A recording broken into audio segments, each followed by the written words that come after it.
Hello, everybody, and welcome once again to the Reserve List. Say hello, Reserve List. Hello. Beautiful, beautiful. Guys, last we left off, you had defeated the evil Brandon Lagazi, member of the Lagazi Cabal and weird, frightening, undead shadow fear monstrosity being, whose soul was whisked away back to the capital. You were then able to be there for the resurrection of Adelaide Brown. So she is back and okay. You went and you talked with her mom, Mary, and discovered that Mary had put a hit on Shadison. But when Brandon Lagazi, instead of killing Shadison, just removed this very important asset to the Lagazi Cabal out of the picture and still demanded payment, she decided that she was going to lessen the amount of money that she gave, and he used Shadison to kill her daughter. And then you guys went to the bookshop, and Gnurgle got a couple of spells, including the Phantasmal Force spell and an actual full scroll of Phantasmal Steed, which is a level 3 spell. And Tombar Jollysnorkle got his Forbidden Tome, which, when opened, reveals a phantasm that only he can see. That of the tiefling pirate known as Short Sam Gold. That is where we are now. You guys have the day in Crosshire. You guys have got this musical battle with the local bands during the day, but the time is yours. You can go straight there. You can go off and do other things. You can talk to one another and investigate stuff. So yeah, it's all open and free and up to you guys. Sorry, just to recap, are we in the same town that we were? Yes. Cool. That's Tombar asking that question, not me. So we're in the same town. Ooh. I think the only things that we didn't get crossed off our list at the end of last session were the gig and if Edgar Galanis decides to show up. Indeed. Which, yeah. Mm-hmm. Yeah. The rest of the Zero Task Force have moved on with their prisoners, but Edgar has stayed behind somewhere in town. Interesting. Should we? I'm going to chat him up. I'm going to be like, "Yo, what's up?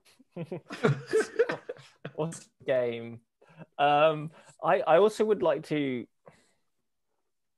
I mean, my two things are like have a chat with Edgar Galanis, or see what he's up to. Because if Zero Task Force has gone off and he's staying, let's just assume that he's staying for a reason, and maybe that reason might be worth finding out purely for advancing the plot. You know.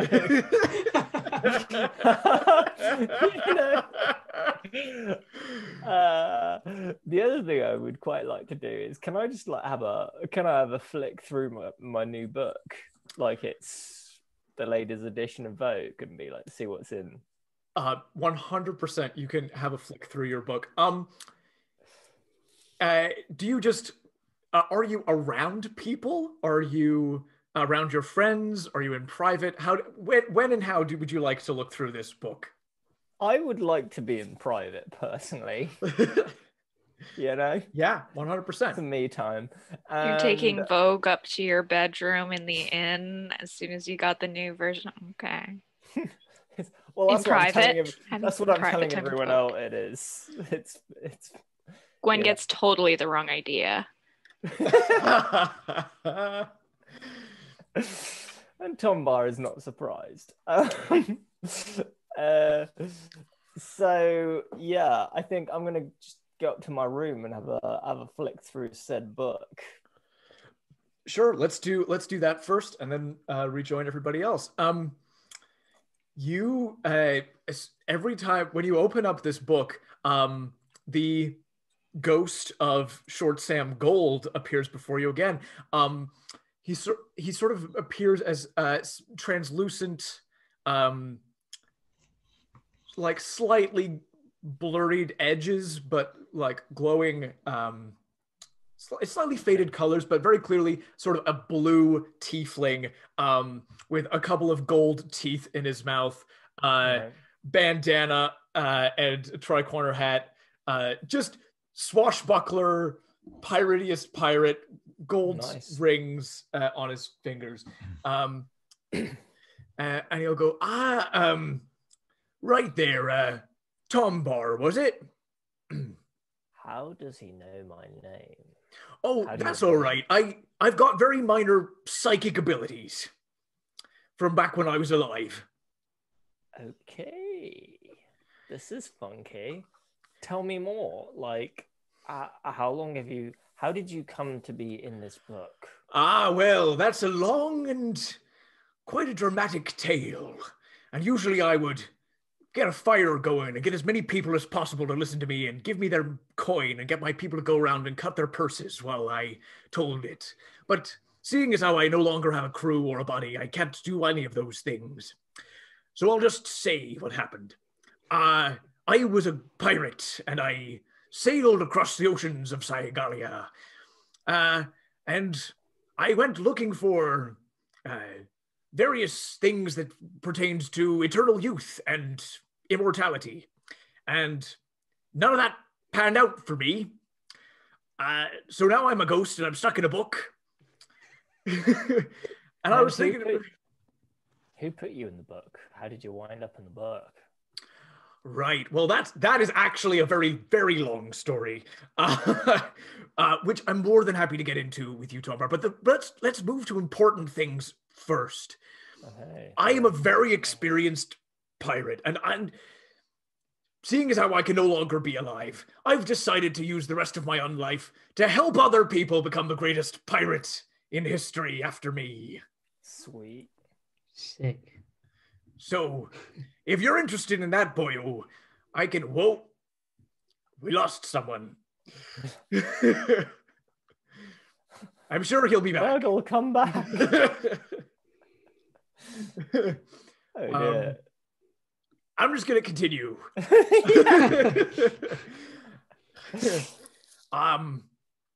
And you look, you're a young, strapping tiefling fellow. Are you interested in becoming the greatest pirate and thief the world has ever seen? Yes, I am. Then consider Short Sam Gold your mentor, kiddo. Sweet, I have a mentor in a book. This is awesome. Indeed. In the book, you'll find various passages that I wrote down across my journeys when I was searching for various things to do with immortality. Interesting. It's all theoretical, magical nonsense. It's definitely of interest. It sort of doubles as an adventure narrative of the last few years of my life. Sweet. Interesting. Okay, so I have a book now. Can I flick through this for like counsel in tough times to then like show me the way? Assuming, right? Counsel in tough times, right? Sure. That's not exactly what it's. I mean, if you want to know what to do when a giant feathered shark chomps your mast in half, and you've got to row your entire sailboat back to shore 20 miles away. What else can you do? Is there anything else that you can do? Oh, me personally stuck in here. There's not a lot I can do. I can talk to you. I can sort of teach you what I know, but it's more of a sort of wise old mentor type deal. I can't really move things in the real world anymore. Okay. You see what I mean? But if you want to give me an investigation check and just have a quick flick through this book and see the kinds of things that you find. I'm just trying to figure out how I can use this, how I can apply this book practically. Practically, the way this works is if you spend time with Short Sam Gold, he will teach you how to be a better pirate, and he will actually you will be able to increase your base stats. Nice. Cool. Which let's do for it. you as he's active. It's sort of the training rules from DMG and the player's handbook. So it's more like over time, he'll show you like better stances and thieving techniques and all this stuff, and you can increase your dexterity. Ooh, boy. Over time. Sweet. Okay, cool. I'm gonna do an investigation check just for good measure. Yep. 16 plus 1 is 17. Absolutely brilliant. You flick through here. There are numerous passages about apparently this guy's sailed all around. He's sailed the Eastern Oceans past Aruhan and Verano. He's been to Halcea and the Lighthouse Islands, which is crazy. He claims that he was searching for a magic artifact in the heart of Nausicaes, which is this crazy rainforest off on its own, sort of like continental island type deal. He's been all over the place. He's searching for the Fountain of Youth. He was searching for Philosopher's Stones, that kind of thing. This book as you flick through and you sort of see some of the earlier stuff is very much sort of adventure, piracy. Some of the later stuff is necromantic investigations. Like as he got older and started to be a little bit more like, nah, if I can't find things that'll help me, I'll just find people maybe who could do that. And you find a very interesting little passage, and it's interesting to you because you recognize one of the drawings that he's made in here. It details a theoretical magic which combines basically cloning and a spell called Soul Cage. The theory of which is if you rip your own soul out of your body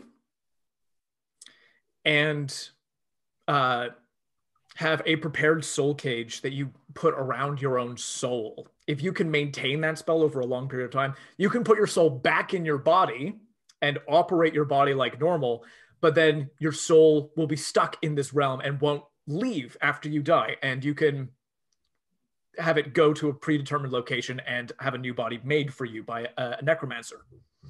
Interesting. That sounds very... What's the dude we killed last time? Brandon Lagazi. Brandon Lagazi. Does he know anything about the Lagazi? What's the organization he's associated with? Sorry, Cabal. The Lagazi Cabal. Does he know anything about the Lagazi Cabal? Because me being a pirate, I did a few dealings with them. Yeah, you can ask him about that for sure. So, yeah. So do you know anything about the Lagazi Cabal? Oh, you're looking at Soul Caged Hollows. Yes, I had a good look at that. I figured it was something I was playing around with, but ultimately you can't keep a Soul Cage spell going for that long. You'd need some kind of crazy magic artifact, and it's very hard to come across stuff like that. So it was impractical for me to actually put this into practice. You're talking about the Lagazi Cabal, are you? I am. I don't know nothing about a cabal, but I know about a noble household, the Lagazi household, who were active in... What year is it, now that I'm thinking about it?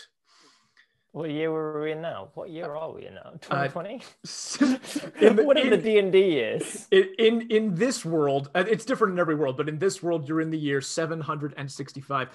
Yay, Ralph, you're back. Internet went down, and I had to tether my phone data. Got it. It's Don't worry, no lore has dropped.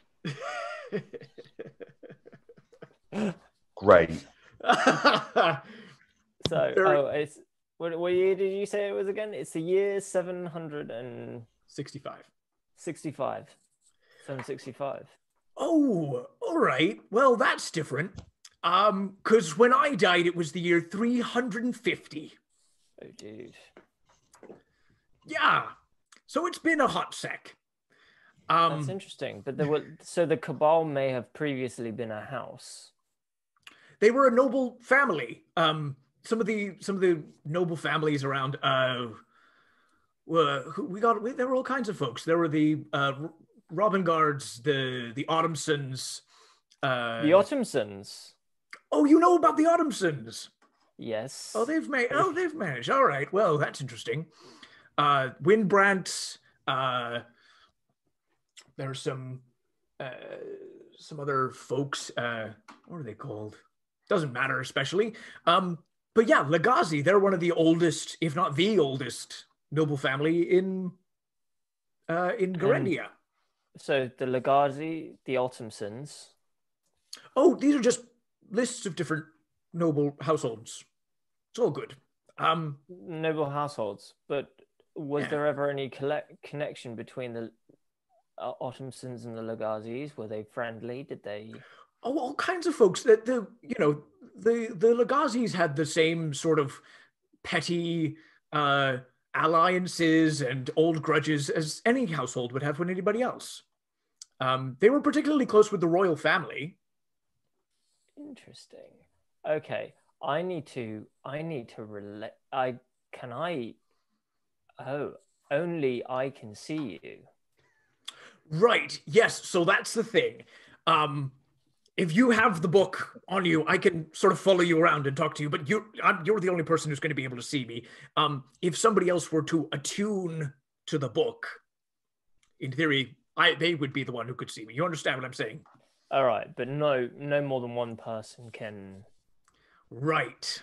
Right. So you're like wireless headphones, then, basically. I'm basically medieval wireless headphones. Yes. Great.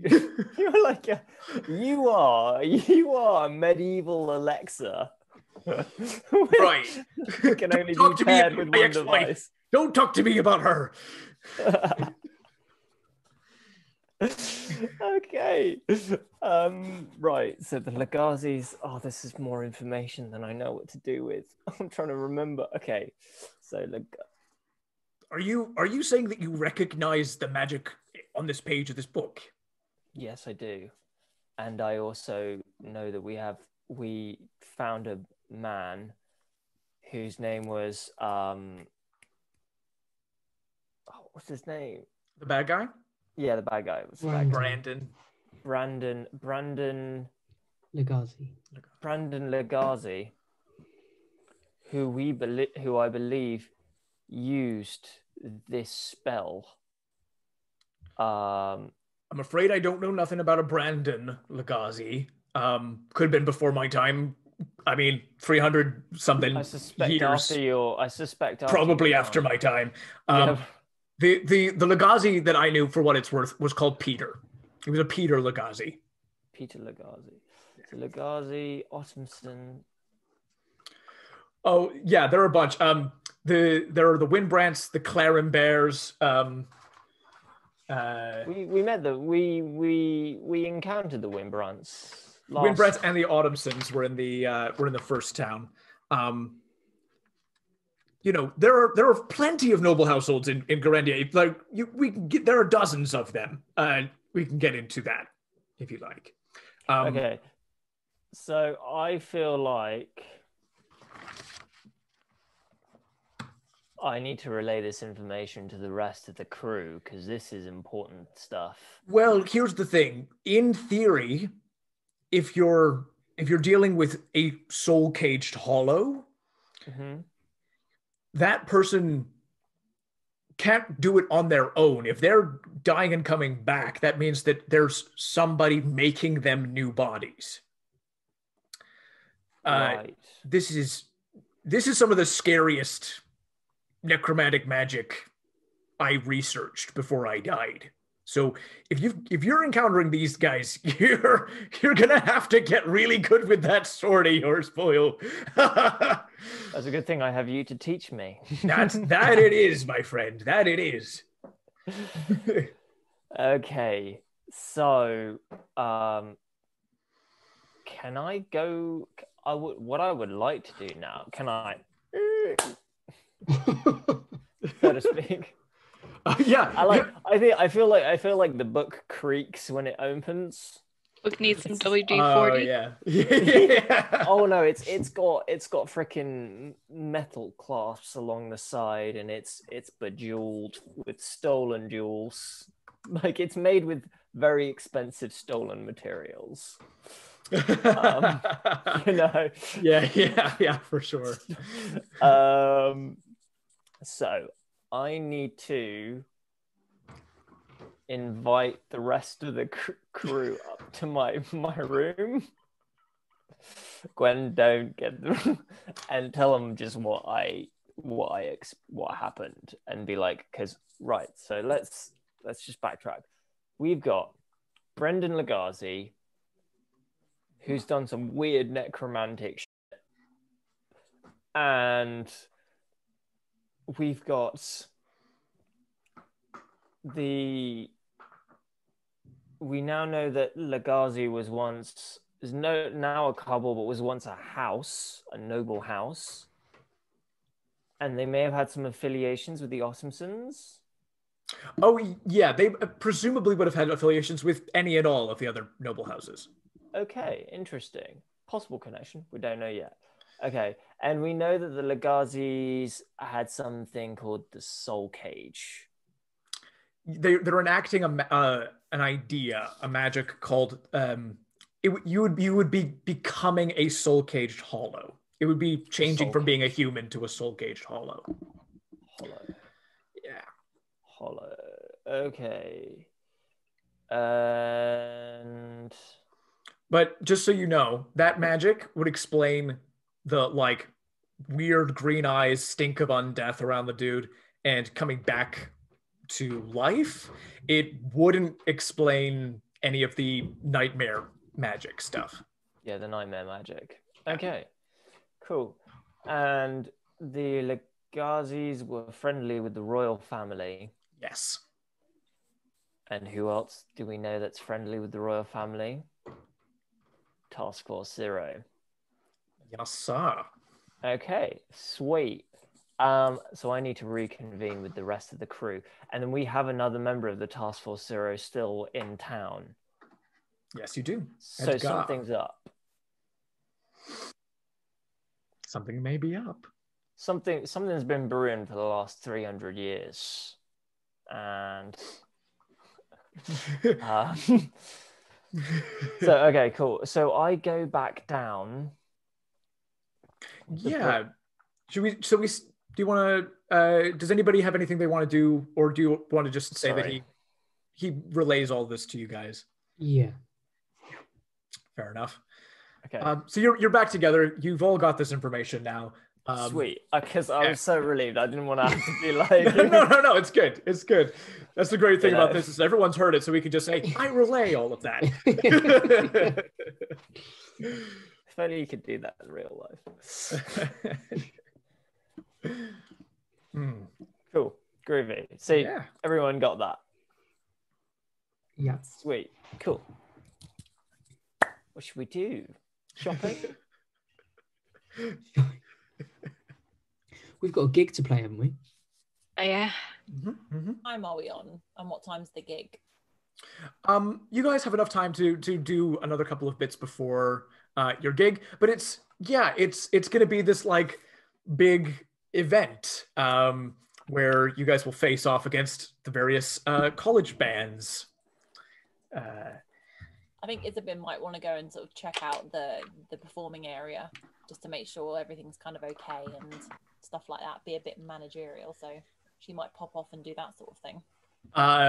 Absolutely. Let's follow you for a second. Okay. You go and check out the College of Swords, which you have not, as of yet, been to. You've been to the College of Glamour and the College of Lore. This looks like a military academy. Everything is about physical training, and the music is very anthem-esque. It's all very patriotic, etc. But it's unique because it's got like big open training fields and things that can be converted into stadium, and 2 musical stages have been set up opposite one another, presumably for bands to play at the same time. And you go over and you see that there are people still going around and setting up these stalls and stands and things. And there are a couple of other band managers who are here doing pretty much the same thing you're doing. They're talking to the person who's sort of setting all of this up, the dean of the College of Lore, who is a dark-skinned gnomish woman who's just only a little bit taller than you, with flaming red hair. She looks to be like the equivalent of her 50s. But she carries a sword at her belt, and a violin is strapped to her back like a sword would be. And you can see that there are a couple of people who are there's a dwarf, another halfling woman, and somebody who could not be more of a snobbish noble if he tried. This guy, forgive me, I had his name a second ago. I don't know where I put it. This is just for me to know. There it is. Yes. So that's the situation. I leave it to you. So I think Isabyn might go and maybe sort of. She's not necessarily going to go up and just talk to people. She'll probably just sort of scout around and just kind of eavesdrop a little bit on people and see what they're chatting about and just kind of get the lay of the land. She likes to be kind of cautious and just keep slightly under the radar until she needs to be seen. And she can blend in and people maybe not sort of notice her too much. So she's having a little wander around, and she wants to check the stages. Does she know which stage they're going to be playing on? That would be something that this woman with the red hair would probably be the one to tell you what that would be. But if you want to have a little investigate around, yeah, that's cool. I think she's had she's got her eye in, so yeah, she'll go and have a little chat with the flame-haired lady then. Very cool. You approach as you overhear a little bit of conversation. It seems like these 3 manage the 3 college bands. 2 of them seem to be students. The people who manage the college, the sword college band and the lore college band are students, and they're just like, cool, we're going to be at this place at this time. We're going to be facing off against these people from out of town called the Reserve List. That's kind of that seems interesting. This is a chance for these guys to like really prove themselves, etc.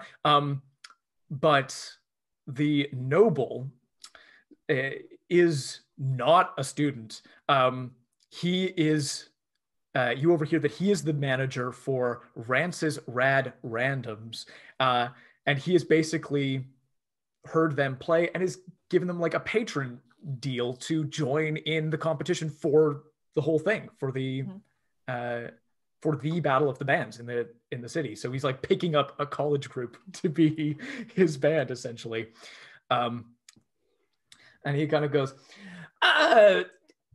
Miss Traho, I want only the best for my band. I want the bigger stage. I want them to have a much bigger platform than my opponents. I want I want big boom boxes and I want them loud. You know, I want them loud. Interesting. She goes, well, that's not at all the way we do things. There's going to be a competition. We want people to be able to hear both parties and make a choice as to who's best. And he goes, I do not understand. I am offering you so much gold. So much gold I'm offering you to give me an unfair advantage in this fight. But she doesn't take that, and he sort of huffs and puffs and flings his cape over his shoulder and walks away. Hello there. Traho Dis at your service. Sorry, what was that? Traho Dis. Traho Dis. That's an interesting name. Indeed. It's not from round here, shall we say. Oh. Well, I'm Isabyn. I'm managing the reserve list. Oh, brilliant. Isabyn. Absolutely wonderful. You'll be taking the stage on the right. And basically we're doing a bit of a round robin, so you'll actually get a chance to play against all three of the college bands. Wonderful. Exciting. We're looking forward to the gig tonight. Who was that man that you were just talking to? Yes, the noble Tristan Clarenbear. He's a snob and an asshole. Got that. Definitely got that. Indeed. You're not going to give in to him, though, are you? It's going to be a fair fight. No, of course not. Of course not. Nothing but a good, clean match on my grounds. That's what we want. Indeed. Indeed. Are there any special requests that you have for your band, or? My band are pretty low key. They don't really need much of a rider, but I mean, if you happen to have any exciting mushrooms around, I'm sure they'll go down quite well. Well, as I'm sure you know, the College of Glamour is probably the place to be for exciting mushrooms. But so I'm afraid I can't help you in that particular category. But what I can do is I can run you through sort of the way that these competitions are going to work, if you like. That would be excellent, thank you.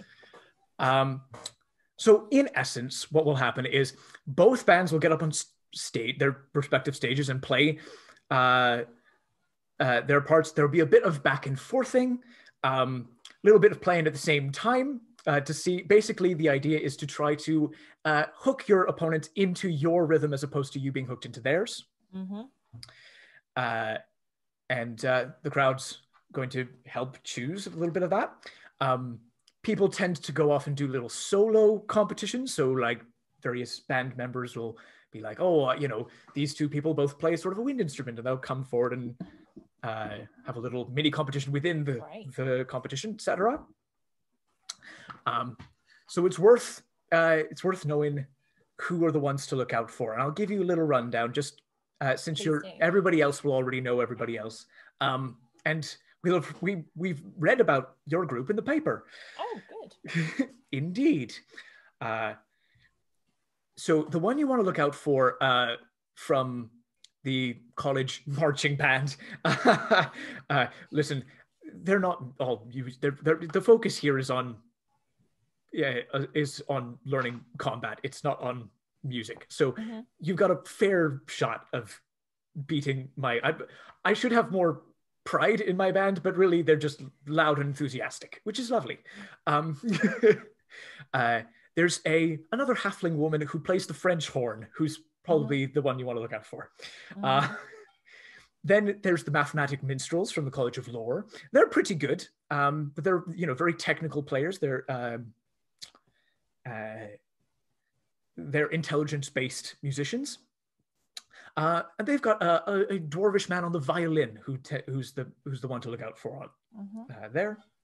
And then, of course, you've got Rance's Rad Randoms, which they are very good. There's a reason that Tristan has chosen them. And while they all have their particular skills, Randy, who plays the piano, is their sort of foreman. Great, that's really helpful. Thank you very much. Not at all. Not at all. I'll prep my band to let them know that they might want to be doing a solo and who they could be picked up against. This is between you and me, but you saved the life of somebody in this town, and that's gotten around. So, I'll be cheering for you. There's a rumor going around that Winnie herself is going to be in the crowd tonight. Winnie? Winfred Winchell, who's the editor at the Gazette. Oh, that is exciting. So we better do a good show then. There's a good opportunity for you if you can make the most of it.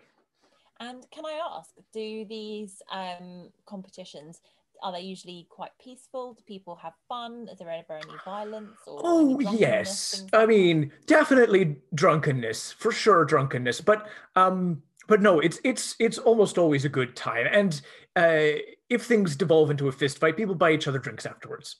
So it's a friendly affair. A friendly fist fight. Yeah. We can deal with that. That's absolutely fine. Yeah. Thank you very much for your time. Very helpful. We'll see you later. See you then.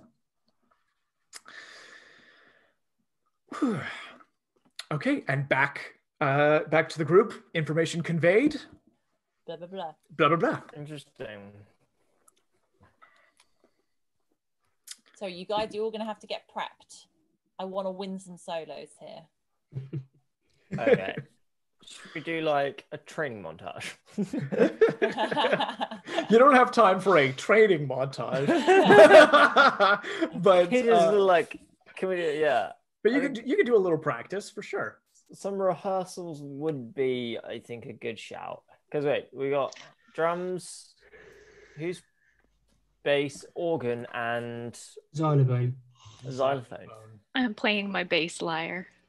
Drums, bass, organ, and xylophone. Interesting. Who's on vocals? I've forgotten. I don't know that anybody is on vocals. No, I think we're progressive. Yeah. Or everyone is. Yes, maybe everyone is. I think they've just it's just kind of wound up being we all chime in. Because there are definitely lyrics to the songs that you've chosen up to. Yeah, I know. I think we should be just like the Beatles and take turns. I think that's fair enough. Sounds good. That makes sense. So everyone get your vocal warm up in as well, please.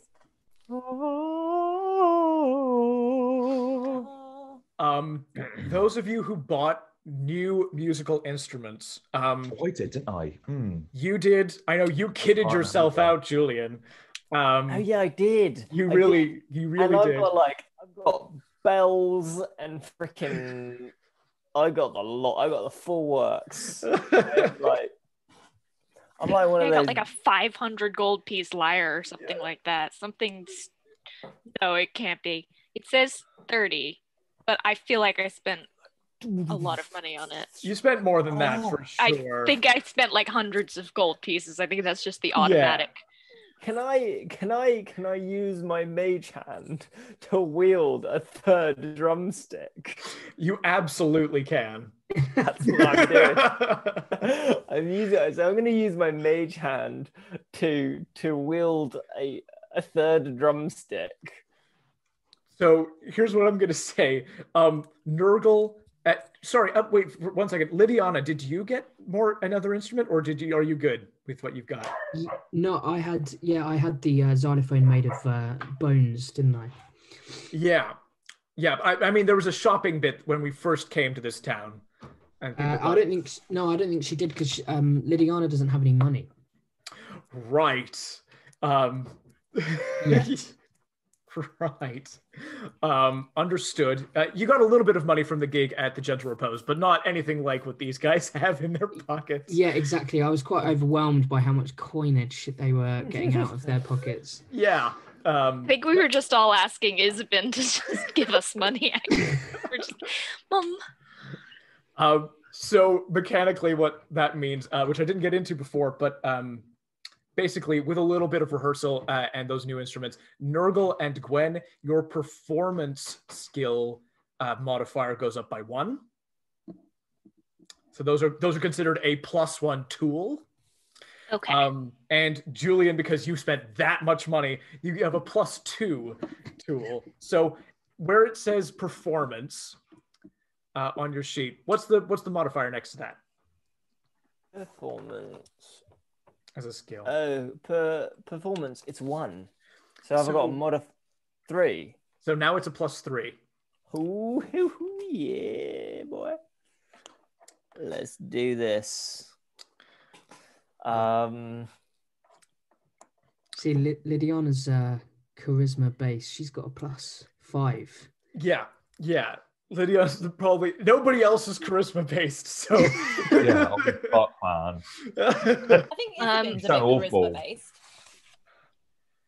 Isabyn, you might have I've a high. +4 on my charisma. Oh, you just have a really high charisma then. What I mean by charisma based is that different classes have like a different primary stat that they want. Okay. And warlocks are one of those classes. Rogues tend to be dex based, wizards intelligence, and rangers dex and wisdom. You said last time, I believe, that we could, instead of using charisma, I don't know if this is still holding over. Are we still doing that? Okay. So we could use... Instead of charisma, you can use dexterity or intelligence. Okay. Thank you. Oh, can we? Yeah, you can. Nice. What, just do it as a intelligence proficiency. So it basically, instead of adding charisma and then your proficiency and then the +1 from the item, you'd add your intelligence plus proficiency plus +1 on from the item. Can you remind me, Joshua, what charm person means? Like what spell what does that do? So the spell, anytime you're doing an effect that would have a negative effect on somebody, they would make a saving throw. Basically, they would make a saving throw to see whether or not you charm them. So you magically enchant them to think of you as a good friend for 1 minute. Cool.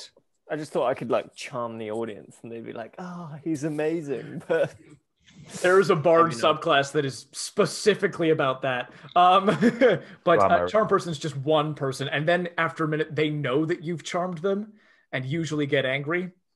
Oh, right. It's a bit like going on a date then.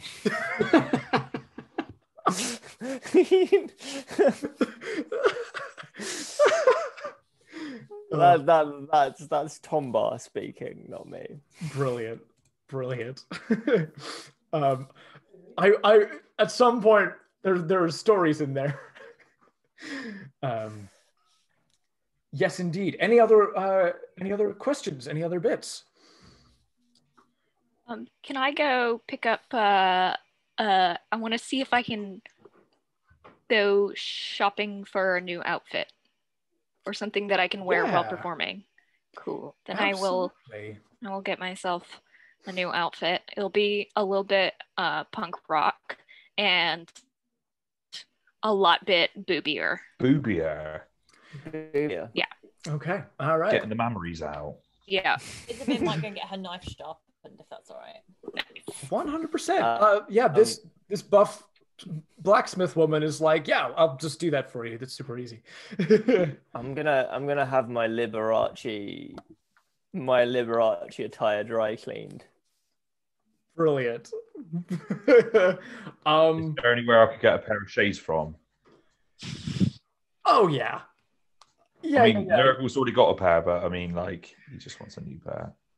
Yeah, you can get a stylish pair. Wherever you guys go in town, Gnurgle and Gwen go off shopping for clothes, knife sharpening, and various other bits. These small bits that wouldn't cost very much, people around town are like, give this to you for free. You guys have become heroes around here. Sick. That's nice. Sweet. Yeah. I'll have an obviously don't abuse that, but but yeah, you saved one of their own. Adelaide and Shadowson have decided to stick around to watch you guys perform before they head out. Sweet. Yeah. Where Adelaide and are they riding off into the sunset after this? That's the feeling you get, is that it's half flee from the Cabal and half ride off into the sunset. Interesting. Well, I hope it'd be kind of cool if we met up again and hung out, But I let them know that, it's good knowing you. If you're ever in town, give me whatever the medieval fictional world equivalent of a buzz is. Yeah, 100%. They're like, they say to you, like, we're going to see you tonight. We'll say our goodbyes after that. And yeah, 100%. We'll figure out a way of getting in contact if we're ever around. Awesome. Yeah.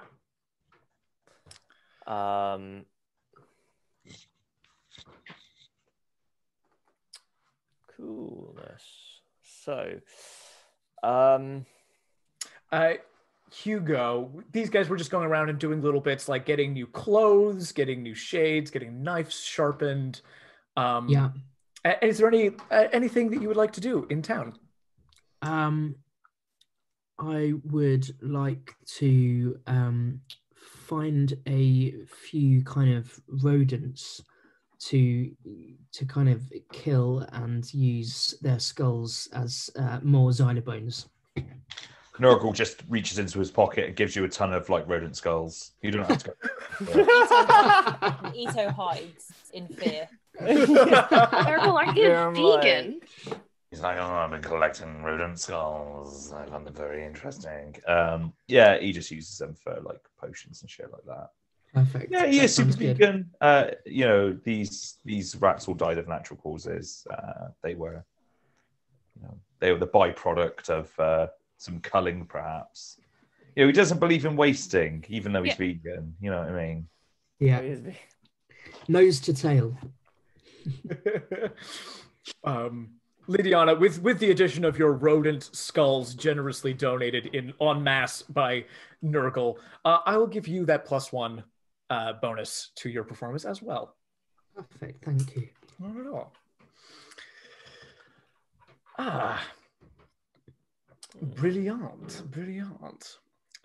You guys have not seen head nor tail of Edgar during your travels around town during the day.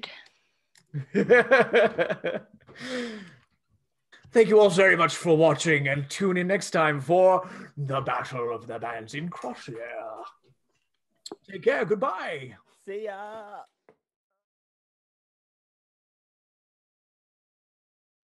Thank you guys so much for watching this episode. If you liked it, please consider giving us a like, giving us a comment, subscribing, doing all of the fiddly little YouTube bits, as well as hitting us up on social media. We've got Facebook, we've got Twitter, we've got Instagram, we've got all these things. We would love to discuss these ongoing stories with you, and just have a conversation, be part of the community. We would love that. Do it, please, or not. Be your own person, but do what I say.